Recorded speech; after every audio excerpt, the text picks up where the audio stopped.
La era del Imperio Español no solo marcó el inicio de una red comercial sin precedentes, sino que representó la primera globalización comercial de la historia.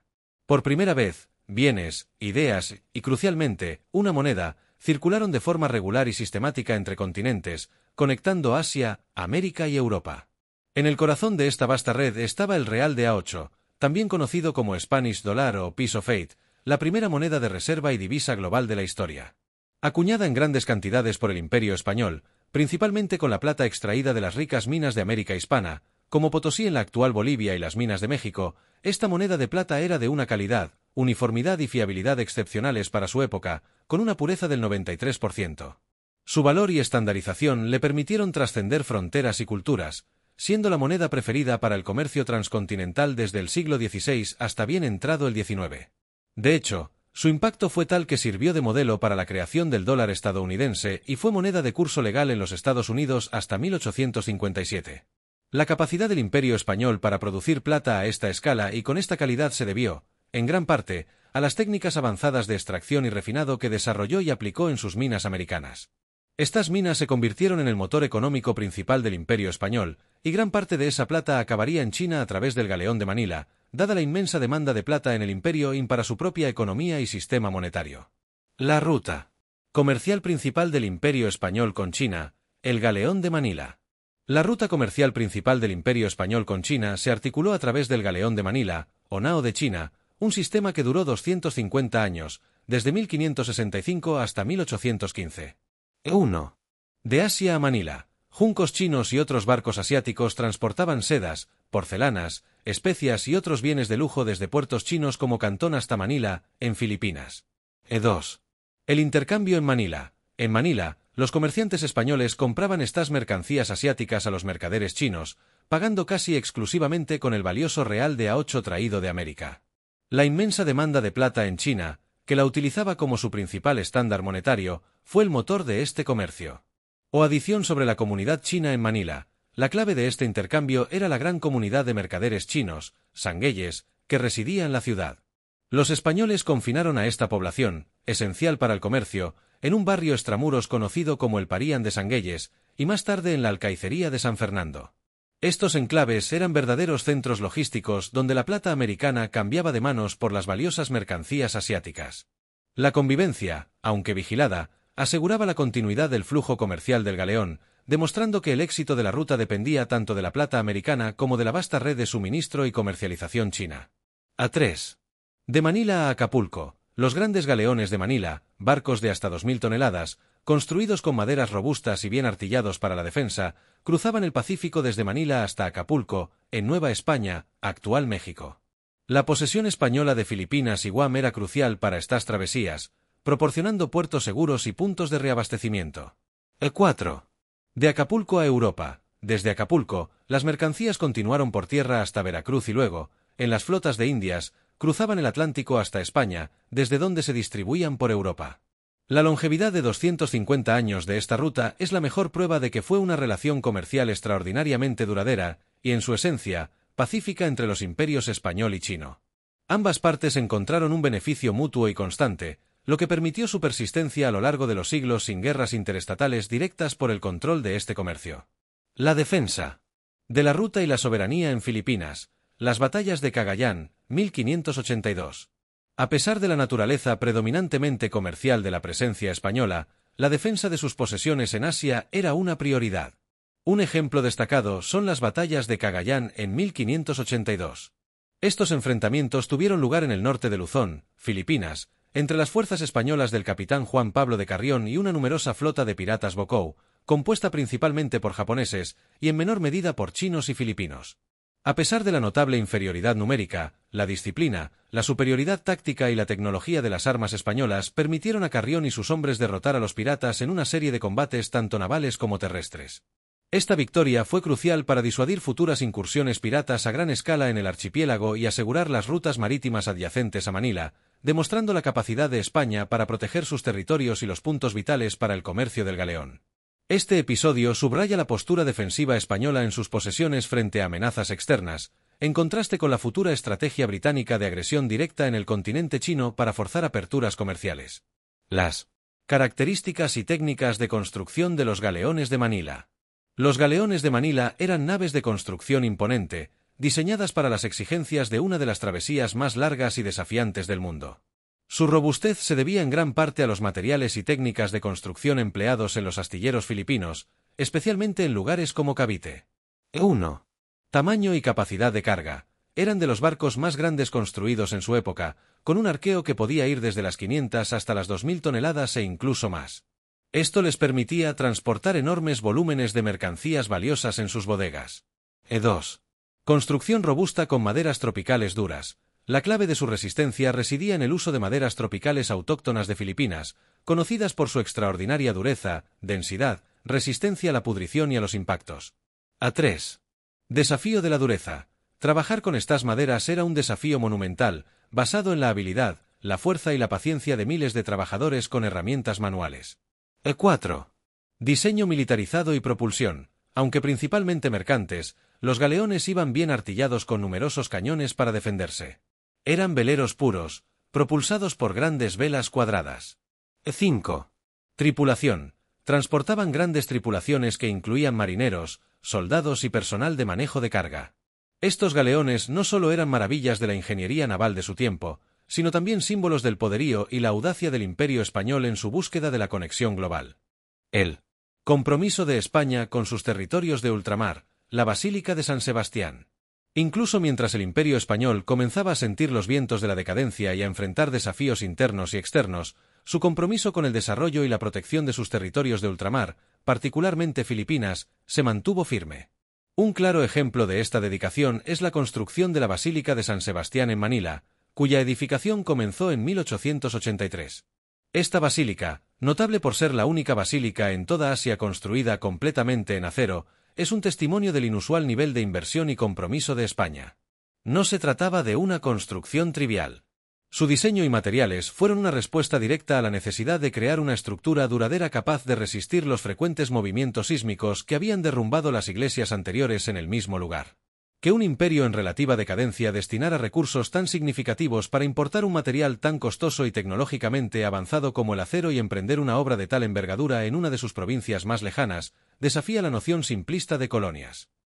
Más bien, sugiere una relación de pertenencia y responsabilidad hacia estos territorios, donde se invirtió para garantizar la permanencia y la seguridad de sus habitantes y edificaciones más emblemáticas.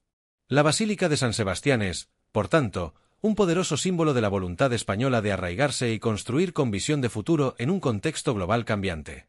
Causas del declive de la ruta española y el ascenso británico en el comercio con China.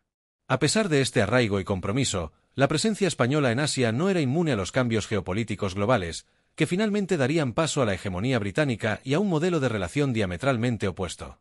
La cesión de la hegemonía comercial en Asia por parte del Imperio español y el posterior dominio británico se debió a una combinación de factores internos españoles y cambios geopolíticos globales.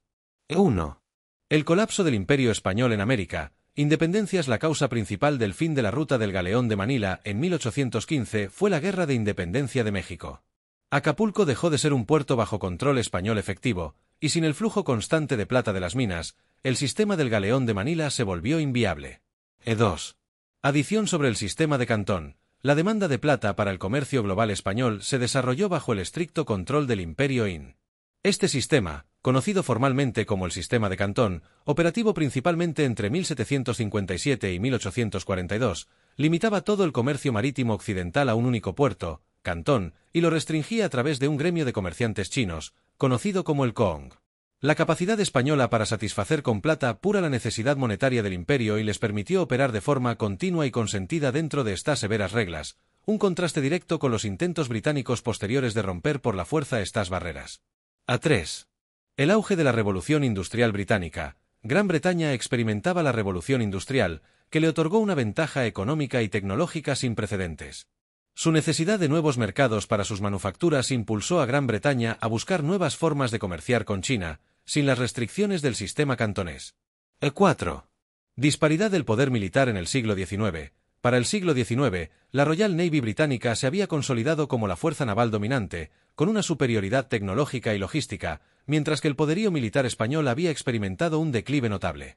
5. La inflexibilidad del sistema español versus la nueva dinámica comercial. El sistema español, aunque duradero, era rígido y monopólico, no adaptado a las nuevas demandas del capitalismo industrial. 6. La estrategia británica enfocada en China continental. Los ingleses concentraron sus esfuerzos en romper las fronteras comerciales en la propia China, en lugar de intentar ocupar plazas en un imperio español en decadencia. 7. El problema del opio como contrabando rentable. Para Gran Bretaña la solución que encontraron, el contrabando masivo de opio producido en la India, les proporcionó la mercancía para revertir el desequilibrio comercial.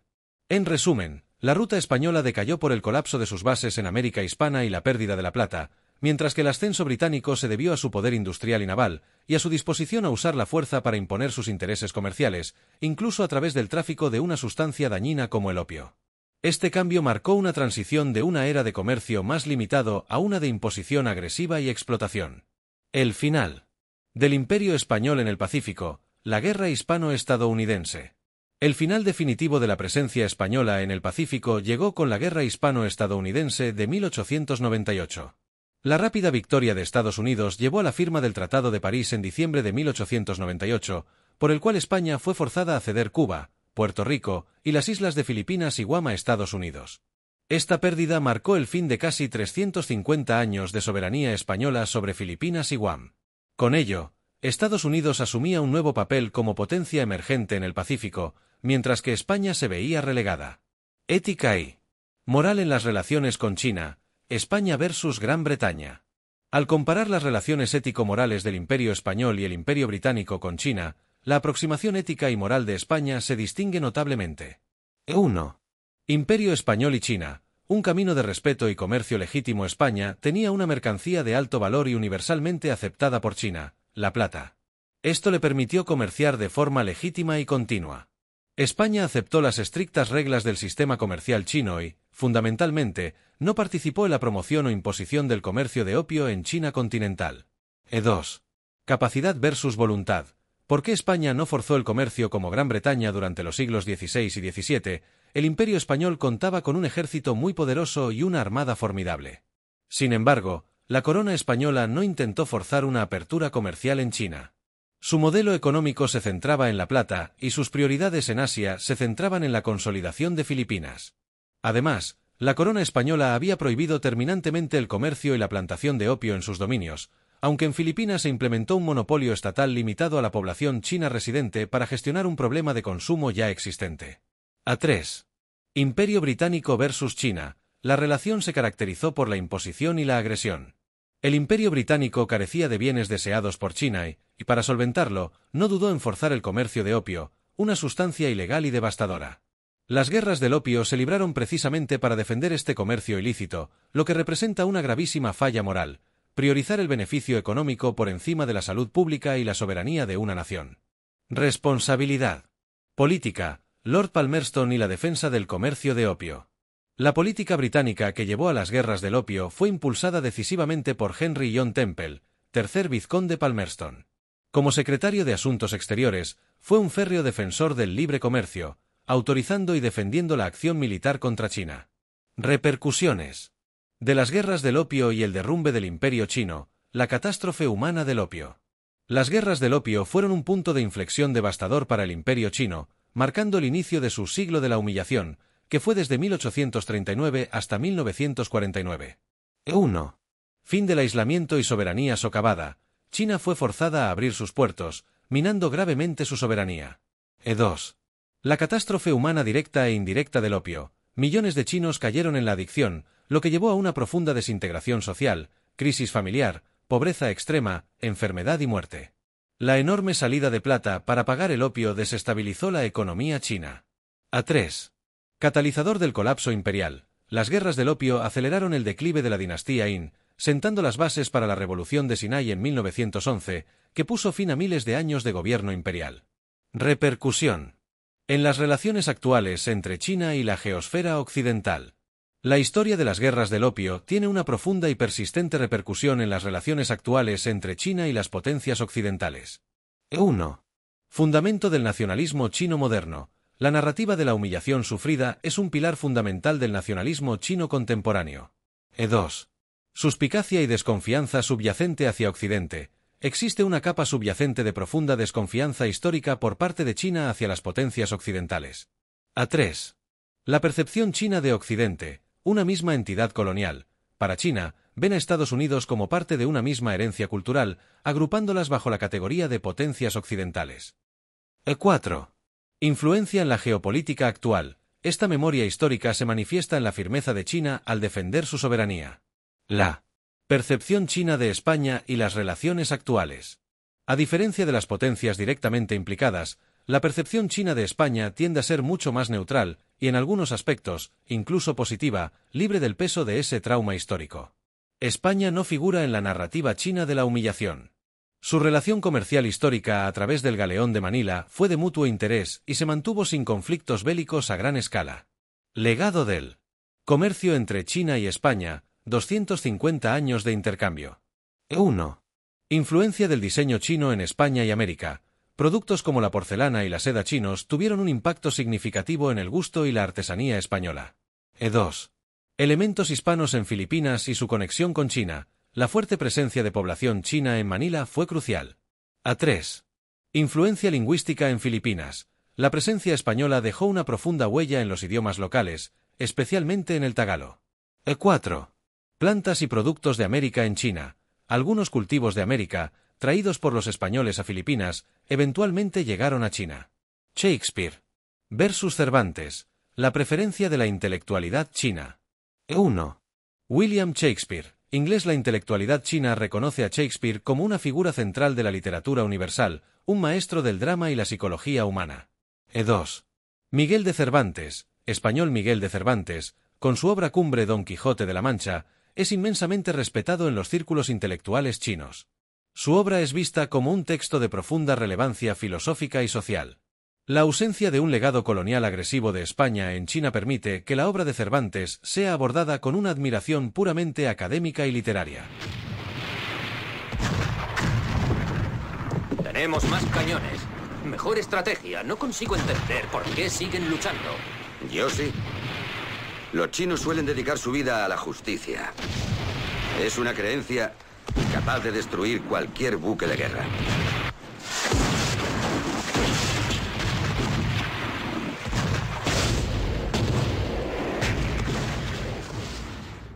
El legado de esta primera globalización es innegable. Nos enseña que las relaciones internacionales pueden basarse en el comercio legítimo y la soberanía mutua, o en la imposición y la agresión, dejando cicatrices que perduran hasta hoy. La historia, en este caso, es la mejor maestra. Si esta inmersión en la era del galeón de Manila y el Real de A8 te ha parecido tan fascinante como a mí, te agradezco enormemente tu tiempo. Apoya el canal con un me gusta y suscríbete para seguir explorando juntos estos temas de historia global. Ahora, déjame en los comentarios tu opinión. ¿Conocías el papel central del Real de A8 y la ética diferenciada de los imperios? Hasta el próximo vídeo.